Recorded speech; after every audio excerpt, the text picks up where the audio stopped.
Hello, and welcome to Northern Narratives, the podcast where history comes alive through the voices of those who lived it. I'm Nick Kellner, and each episode I sit down with someone who experienced a pivotal moment in Canadian history firsthand. In our second episode, I return to an interview I conducted in late 2012 with Anishinaabe elder Bertha Commanda at the Kitigan-Zibi-Kiki-Namadian School in Quebec. During my time as a student in the Department of Education at the University of Ottawa, I volunteered to be a part of a study. This study examined if interviews between teacher candidates and Algonquin community members would help teachers better understand Indigenous perspectives as a broader commitment towards reconciliation. Through this research, I was fortunate enough to be introduced to Bertha Commanda. Though she passed away only a few months after this interview was conducted, during her life, Bertha acted as co-chair of the National Elders Council of the Assembly of First Nations and was a guardian of Algonquin traditions, values, and history. She was specifically interested in education and the teaching of Indigenous languages. As you will hear, she took great pride in the protection and proliferation of the Algonquin language, called Anishinaabemowin. As a young person, Bertha attended the Congo Bridge School on her reserve near Maniwaki, Quebec.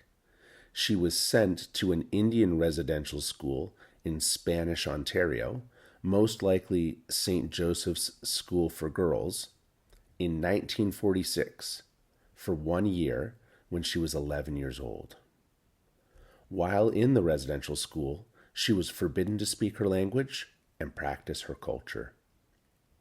As an act of rebellion, she would escape into the woods and speak her native language with the other children in the school. Only during these brief respites could Bertha again feel connected to herself. Two brief notes for listeners to this episode. The interview was conducted in a school during operating hours, so you will hear noises from adjoining rooms at times. Also, this interview contains mentions of abuse and sexual abuse of minors that occurred at the residential school during Bertha's time there, so please take care while listening. And so we begin this 2012 interview with Bertha, discussing her favorite pastime, her love of language. I think my best pastime is studying my own language. It's a lot of thinking. You got to do a lot of thinking, and it's one of the best things. I could do it alone. Like if I'm alone, I could do it, and even sometimes I need help, so I call my sister or my brothers. So, just to, because I like it, and it's something to do, and help the teachers and, who are doing the language teaching. And I would like to make some books, but it seems like I never have time anymore. Where were you born? And I just wanted to know a little bit about your childhood or your family when you were growing up. Well, I was born in right in this community by Paganok-Minmikan. There's a little lake there, and that's where I was born. And I don't really remember my grandparents. And we were there, and it was quite a ways from the school when I started school. And we had a little farm, and I was too young to work at that time. I have 5 brothers and 2 sisters, so it was a big family. We had a house, but it wasn't very big, but we managed to survive in that little house. Right. What year was that? Do you remember around the time you attended residential school? I think it was 1946, 47. 46. Yeah. And could you tell me a little bit about that experience? Yeah, I think I was about 11 or 12 years old then. And I think my worst experience was just to go there. Uh, my father brought us to. We took a train here in Maniwaki, and it took about 4 hours. You know, them days, and it stopped in every town. And we got in Ottawa, and it seems like we had to stay there for the full day. And in the evening, we got on, and we got on another train going to Spanish Ontario. It's about 400 or 500 miles away. And we got on the train, and then all of a sudden my dad starts, going, "What's wrong? What's wrong?" He says, "I lost my ticket. I lost my ticket." And there's 3 of us, my 2 brothers and myself. And one of them ran away, the youngest one. He ran away when we were being picked up. He ran in the bush, so they couldn't get him. And then there was 3 of us, and I told my dad, "Well, what do you want to do?" He says, "I have to go and look around. I don't know where he dropped us." He left, and the train takes off.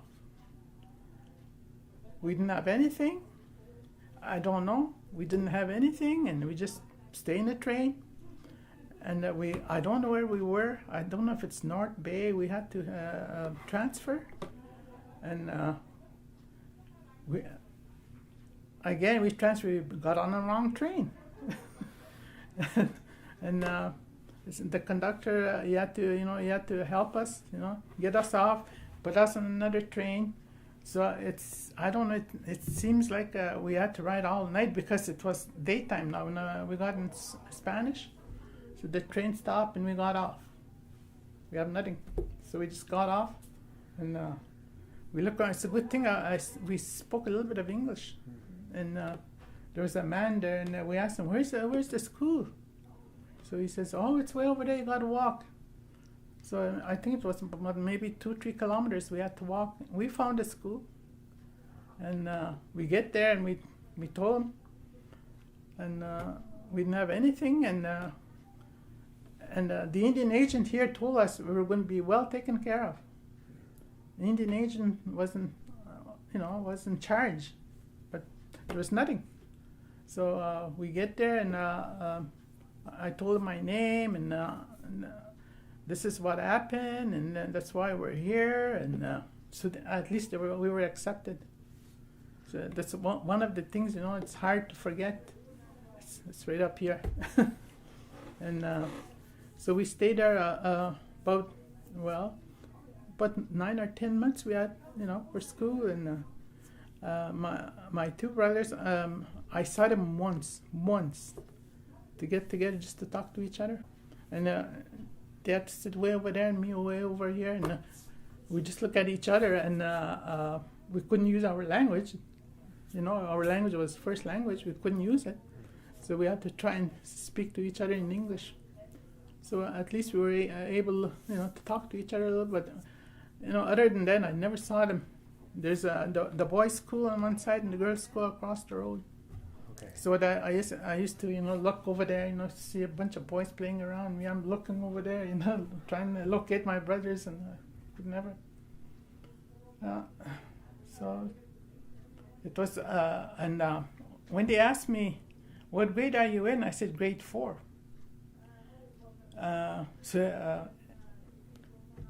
I should have said I finished grade 4, but I said grade 4, so they put me in grade 4, and that was the most dullest year I ever spent in school, because I had to relearn. I'm just sitting there, and they give me papers. I've done it before, I'm just looking out the window dreaming. And it was, the only thing I learned over there is, they made me work. I had to work on a hallway. I always had to clean it every day. And we used to wash the boys' clothing. I wasn't in the laundry room, but when they dry them, when there's boys' socks, we had to fix all the boys' socks. When there's a hole on them, we had to darn them. And I became a very good darner. I could darn those socks. I still do it today. And that's one thing the teacher told me. She said, "Oh, you're a very good, you're a very good Darnus. Your dad should be very proud of you whenever you go back." And when my father came and get us, it was in June, and June I guess it was, I think. Anyway, I remember him. We never came. Nobody ever came and see us in the family. And when he got there, I see him standing there. And Dad couldn't believe it, eh? So it was him. So it was nice to see somebody picking you up for a change. Yeah. Somebody from your community. Yeah. Did you have any contact with? You said you didn't really get to see your brothers very much. Did you have any contact with your father or anyone else from your community while you were? I wrote a letter to my dad, and he answered me once. That's about it. And he gave us a little bit of money, and I had a little bit of money, and they took it away from me, and I never had I never got money. They brought us in town one time, walking, from the teacher. We went with the teacher, and I didn't have no money. So I know I had a little bit of money, but never saw it again. And it was a pretty long year for me. And I couldn't use my language, and I see others, children, Ojibways, they're very close to my language, and we used to talk to each other, and we tried, but we had to hide. We had to hide, very, very secretive. We had to be very secretive using our language. Even here, when I started school here, we couldn't use our language at school. And when we play outside, it's all bush all around, so we all run in the bush and we use our language. And we were forbidden to use our language.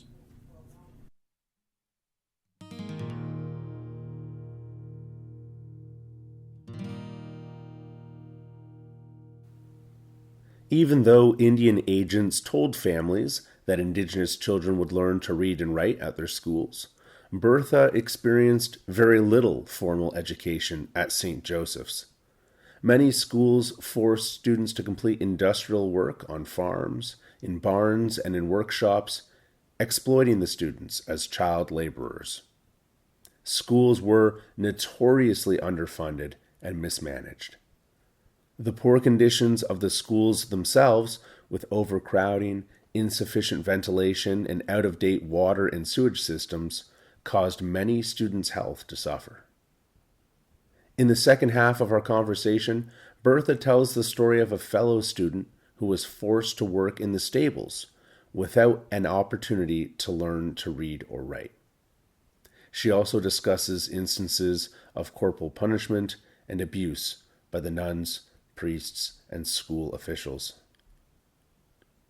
Bertha ends our conversation by tracing her educational journey after residential school, including her return to school as an adult, her pursuit of a Bachelor of Education degree, and her passion for sharing culture through language. What was the education like at the residential school? As I said, it's the most boring year for me. Yeah. And the only thing that I really I liked is darning socks. I learned to do that, and cleaning the hallway, a little bit of cleaning. So that's about it. We never did anything else. Except going to church every morning, every day. Oh, okay. Yeah, we had to go to church all the time. Pray. And I had a little brother that was sick, and I used to pray for him every day. So when I got back, he was gone. But some teachers were okay, because I saw a lot of strapping going on. A lot of strapping. Maybe they had it coming. I don't know. And her name was Miss Berrigan, and she was the strap lady.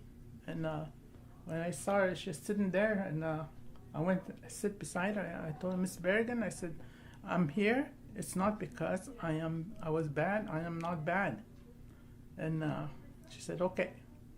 And she never, I never got in trouble. Of course, I got in a fight a couple of times, but I never got punished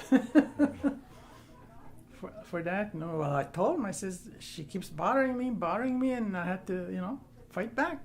So at least that, that's. But as I said, that's the worst trip, but it's a good experience because now I tell my children, well, my children are big now, they're in their 50s, and I told them, I says, okay, now when you travel, as long as you have a little bit of money and you're able to talk, you're going to be okay. That's what I tell my children, don't be scared. So that's because I went through the scary part, but I went through it. I was okay. When you have a break, they used to pass a little lunch, a slice of bread and water. That's our lunch. Yeah. Once in a while, they give us a teaspoon of peanut butter. And I love peanut butter since that time. I still love it. And, well, this, I guess I might as well tell you, I had somebody from Rapid Lake. This girl, I knew them. I had an idea they were sort of my cousins, but they were from another community in Rapid Lake. And I meet this girl, she's pretty big, I think she was a little older than me. And every time I meet her, it's all I smell is cow shit. We had cows. Yeah. We had horses. And it's all I smell is cow shit. Every time I meet her on the hallway or something, but we didn't really make friends because I never hardly saw her. So a few years ago, we were at the band office, and we were filling papers like this, for the residential school, whatever we had to do. Mm-hmm. And she was there, and so I filled my paper up, and she says, could you please help me? And I want to fill out this form. Hey, you went to school, Christine? Yeah. She said, I went to school. Well, you don't know how to fill that out. She said, no. So what happened? She said, you know what? She says, when I was in residential school, she said, I wasn't working in the stables all the time. And all I had to do is, look after the animals. And she says, and I asked one time if that I wanted to learn how to read. You know what they did to me? They put me in a dark room for 1 week. And that was a sad story for her. I don't know why they put her in the stables to work, and she didn't know how to read. So that's maybe 10, 15 years ago. I never knew that, but that's what she told me. Well, she's gone now. She died a few years ago. But I was very surprised. And my younger brother, he was 10, I think, 10 years old, and he was sexually abused, and he never said anything, never mentioned anything till just before he died. He told what happened at the school. He never told us anything. And my other brother, him too, my older brother, him too.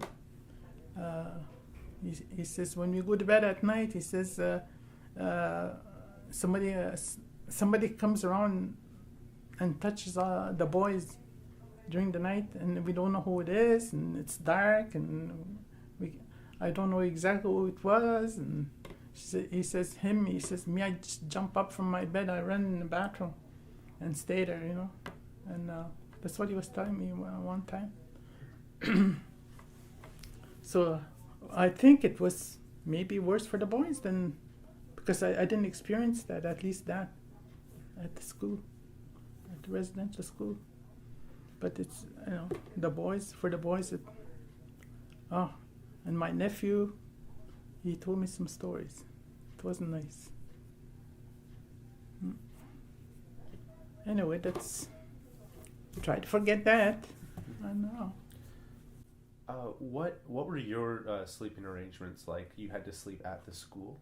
Oh yeah, we had a dormitory. I think. Okay. Yeah, there was beds lined up, all lined up, and then there was a certain room for 5-year-olds, I guess, whatever. Okay.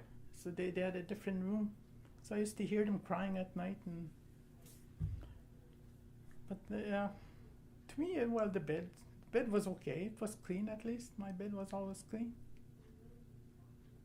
How long did you attend the residential school? You were there for 1 year. 4th grade. 1 year. So for 1 year. Yeah, one school year.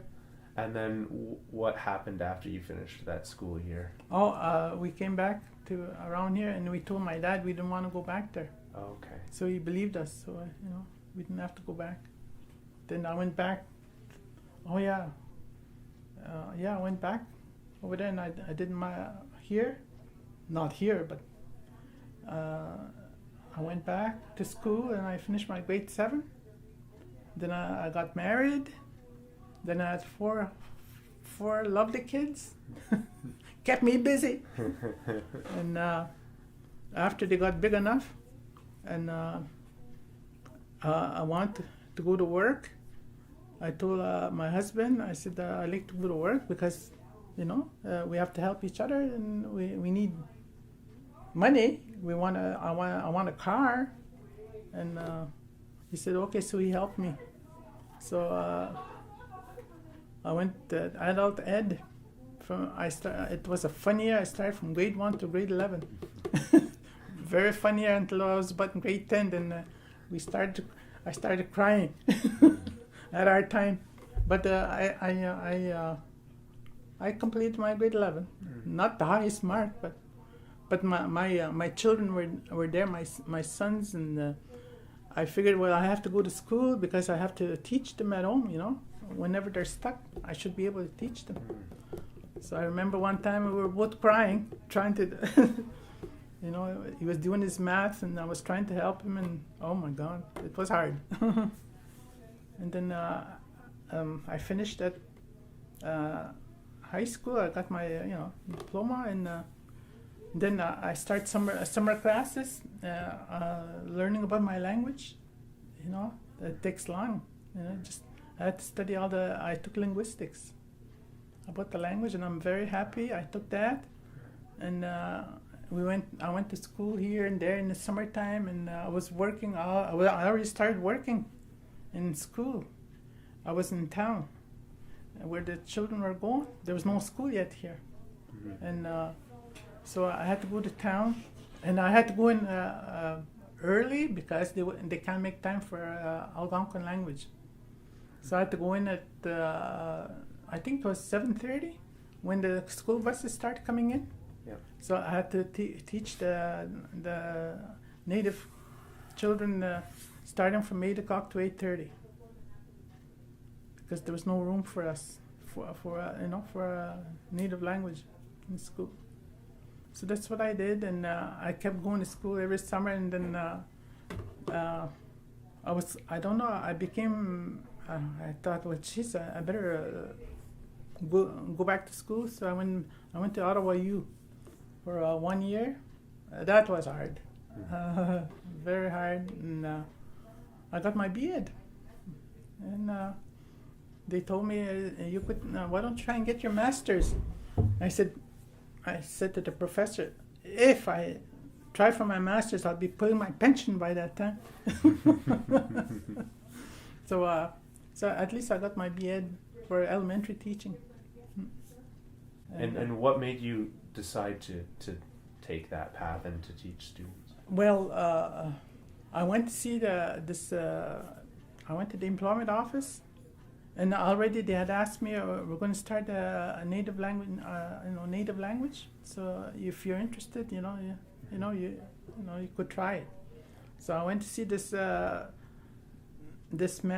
gentleman at the employment office. I told him I got my grade 11 now, and I want a job, do something. So I told him I was offered a job to teach my language. He says, well, try it first, he says. He was really nice. And he says, try it. If you don't like it, come on back, I'll help you. So I stayed, teach the language. I remember one time the professor says, who's Catholic here? So I'm like this. And there's a few of us. So he says, there's going to be we're going to be attending the church.